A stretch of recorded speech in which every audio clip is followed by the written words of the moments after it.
bathroom, he was approached by somebody he knows, a man who was allegedly a wedding planner who was irritated with the star because he allegedly owes him $60,000 for services related to his 2019 wedding, which was in Hawaii. Oh, wow. So he comes out of the bathroom, dude approaches him, confronts him, and then reportedly socks him in the face, to which Teller, according to some reports, responded at a loud voice, "I'm pressing charges," as the guy was, apprehended by police officers. So he apparently owes him $60K. If it's true, you're worth $10 million, bro. Pay off the $60K. I feel like that's kind of worth a bunch of it. Hey, what's happening here? Right. If A-Rod was around, you think he jumped in to save his buddy? Now, that's the real question. So I think we've all been in instances where the friend you are with has been assaulted, right? And I would think most of us, I know I have jumped in and like, all right, back up, kind of a deal. I had Adam Hill envelop me in his giantness. Yeah. We've told the story many times. On the strip at Casino Royale, I got freaking cold cocked right in the jaw. Someone came from out of vision. I got nailed. It actually cracked a tooth in the back. Yeah. And I was like, for a second, the lights went out, and I was like, okay. And he wound up covering, and then just dudes were just raining punches on him. And I'm like underneath this shield, and they actually broke a glass of his head too. That's hilarious. But Adam's he's a good peacemaker. He'll never start throwing punches. He always tries to break up. But in that case, he was the human shield. There's no shot Aaron Rodgers is getting in the middle of a brouhaha. You know what? I'll fire back on that. Should he? He's making $40 million a year. Well, he's only got so many years left. Should he be taking blows from someone because a guy owes $60,000 to a wedding planner? I'm just talking about from a personality standpoint. Like, aside I don't know that from for sure. I do. I'll make the decision. You don't think he'd start throwing hands? Did you watch him try to check the beer at the Milwaukee Bucks game? Oh, that's right.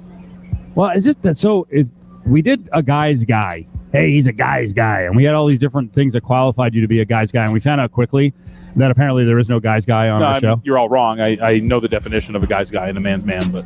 Well, we've never really nailed down the definition. I did. I think protecting a friend in a fight or jumping into a fight or trying to break it up and save him, you're a guy's guy. No, he's a man's man. Oh, you're a man's man. Okay. Yeah. Like I said, I've always been consistent with this. A guy's guy is somebody he's an amoeba. He can get along with almost anybody because he has interests. His interests are so surface level in so many different topics that he can get along with almost anybody. He's sports guy. He's cook guy. He's outdoors guy. People want to be around him. Right. He's a guy's guy. Right. A person's person. A man's man is more burly and physical and manly. Right. Okay. Maybe a little affluent.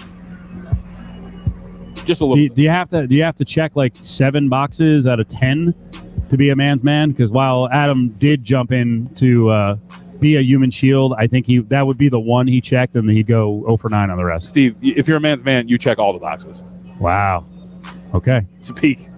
Is Miles Teller a man's man? Oh, no. His actor friend? He's not a guy's guy. He's not a man's man. I don't even know what he is, but he's definitely not either one of those. Number 3. We'll do it live. No, we'll do it live. F*** it. We're rolling live up on Twitter and Facebook. You should probably join the room, huh? Yes, get in there. JVT's here. It's Cofield. Here is Samstown, in front of the Racing Sportsbook on a Friday. I'm not even going to ask. Dick Vitale is a man's man. Not at all. Yes, he is. He's not a person's person. Stop. He's the worst. Why do you freaking young punks get on Dick Vitale all the time? He's a legend of the sport. He's a gregarious guy, incredibly amazing when it comes to charity. And you know what? He sets the standard for the rest of us. When I fly, I want to fly like Dick Vitale, and I want what I want. No, and you know what? All of those things can be true. He can also be extremely out of touch and somebody who defends cheaters and has a blind eye to people because he knows them and likes them and to their flaws. So I don't know if you saw this. So he tweets out the other day. This is so good. I can't believe that today on our flight, flying first class from Orlando to San Francisco, that United has the nerve to serve for breakfast the most pathetic options I have ever seen. This is the first time in my life that I've ever complained, but this is a joke, over a 5-hour flight. Okay. How out of touch with reality do you have to be? What do you mean? On the tail end of a pandemic where multiple people have lost their jobs. You're saying, okay, that part, yeah. To complain about breakfast in first class on your flight across the country. Come on. I would have I would retract that thought. You got to be careful. I thought you were going to go down the path of, the airplanes are doing nothing now because of the pandemic from a safety standpoint. No, this is like at what point? And look, Dick is old. Okay, so I get like the kind of being out of touch here, but in what universe? And this is why he's out of touch. In what universe do you really think that sending that tweet out, are you going to get the, "You're right, Dick. Last time I went on United, the breakfast was terrible in first class. You go get him, guy." Like, stop. Okay, he is a little out of touch. This happens a lot, though. Do you know people who are "I'm going to get you" guy? Oh, yeah. All the time. I'm going right to social media. I'll get you. I'm going to put up a message about, and then most of the times, those messages are greeted with, "You sound like a jerk." Of course you do. And here's the other thing, too. What kind of, I guess, annoys me a little bit about this is, for the most part, too, us, the little guy, will go on social media and do something like that because, for the most part, you just don't feel heard when you're trying to get in contact with the company. Right. So at the very least, you're at least getting the response from the logo for some random person who has no idea what's going on. Like, you got a little bit more power, Dick. You're a first-class guy.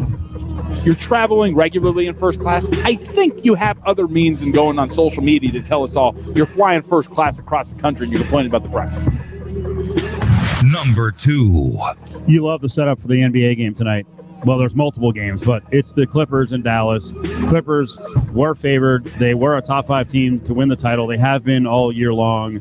They're down 2-0. By the way, Atlanta up 6 now with 4 minutes left in the first half against the Knicks. It's 45-39. We got Nets and Boston coming up here in 15 minutes. But the Clippers game for you, especially with the matchup of the Clippers, like the entire Clippers roster, is like, we have to stop Luka. Yeah. There's so many great storylines in this. And we'll get to, I think, the best one. Like, it's win or there's going to be repercussions in Clipperland. But talk about this game. The Clippers Mavericks? Oh, so outside of that, I think it's almost criminally underrated to a certain extent what Luka Doncic has been doing for the last 2 games. Like, it has been, if you watch the games, if Ivica Zubac, you get destroyed by him almost every single time. Patrick Beverley, you're too small. In fact, there are multiple possessions, Steve, where Patrick Beverley guards him, he scores on him, and he screams in his face while he's going down the court, right? Marcus Morris, guard me. I'm going to score on you and tell the crowd, he can't guard me. Paul George, you're too small. I'm going to go by you. Kawhi Leonard, you're too big. I'll just do a step back. Like, it's just incredible what Luka Doncic has done. But, like, there's so many other things. Like, I'm a numbers guy. They're shooting 54% from 3. Tim Hardaway Jr. shooting 60% from 3 in 2 games. Like, how can you keep this up? And the cool part is theoretically 4 games is not actually that big of a sample size. So you could see a scenario where they keep this up throughout the entire series.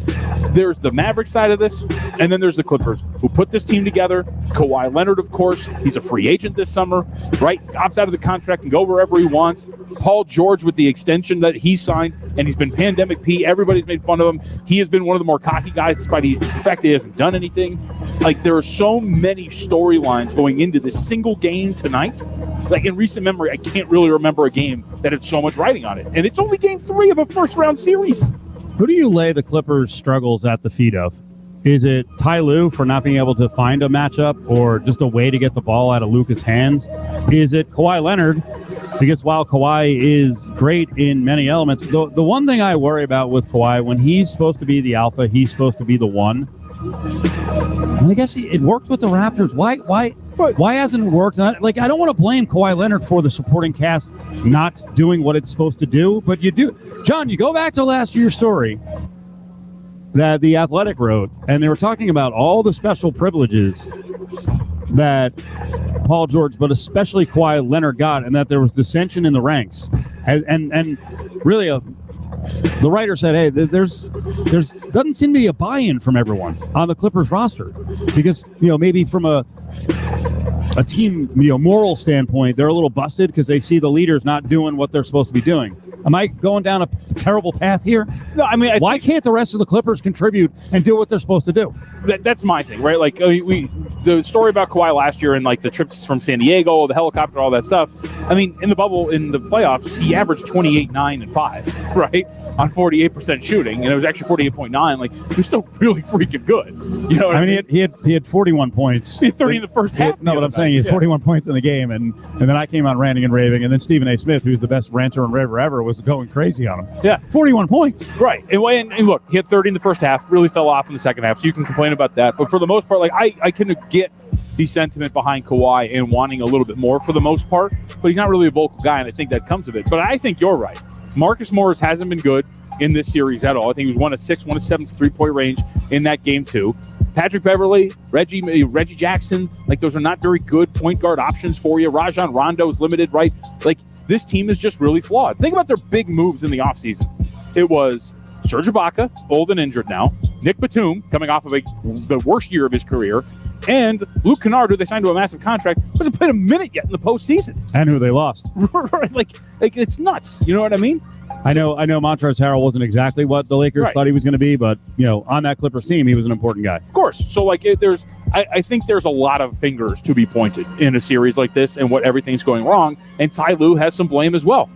He has no idea what he's doing from a game plan standpoint because it's different every single time. I'm not saying I would have a better plan, but sometimes it's doubles. Not sometimes your job. Right. And sometimes it's his blitz. job. Sometimes it's let's just lazily switch if he's a Zubac on them. Like there's no rhyme or reason to what they're doing on a possession basis defensively. So when and if this all goes wrong, there's a lot of people to blame for what's going on with the Los Angeles Clippers. Number 1. I'm not even going to say it. If it doesn't work out for the Golden Knights, it's going to. Or not. Game 7 is here. The best. Boy, the story came down a little while ago. Ryan Reeves is ready to go tonight, but he didn't play in Game 6. The Wild really locked up the Vegas Golden Knights. Jonathan Marchessault said, hey, this is the most physical series in the playoffs we've been involved in since our first season against the Kings. Game 6 was allowed to be extra physical. One, for the officials. The other one, and it has to be a factor, Ryan Reeves didn't play. Why didn't he play? Again, this just came across. COVID protocol last game. He had a false positive for COVID. This is inexcusable. Inexcusable. We saw the Knights have upwards of 9 positives early in the series. It didn't affect them in any game. Now it affected them. Inexcusable. So, how can they not get this right at this time of year? That's rinky-dink. Well, I wouldn't even say at this time of year. At this stage of the pandemic, right, where our the testing, everything like that, it's been over a year now, right? At some point, there's a flaw in your system, whether it's the test that you're using, whatever it is, you have an issue with what is going on here in your process. And it's not 2 months in, right? It's not the bubble anymore. We've been doing this for a year now. And for you to still have these issues with your testing system, you have to look inward and you have to fix this problem. I think there's an argument to be made. Right, look, it's an extra physical series. How much does Ryan Reeves help with your offense? We can really talk about that. But at the same time, it's regardless, a player missed a game because of your testing policy. You have to fix what is going on with this. Amazing. Flip over. If you want the best in VGK talk, we're pretty good at it, but the real experts are over on Fox Sports Las Vegas. That's our hockey station. That's where the game is right now. Ryan, the hockey guy, Ryan Wallace, is doing pregame for the show. That's 1340 and 98.9 FM. We're going to get back to repercussions if the Knights don't get it done tonight, and then we'll get the latest, the follow-up on that A's visit all week long. Management, the owner was in town for the Oakland A's, and we'll see what conclusions and what they're saying about the visit. It's the Big 5 at 5, brought to you by Battle Born Injury Lawyers. If you've been injured, call Justin Watkins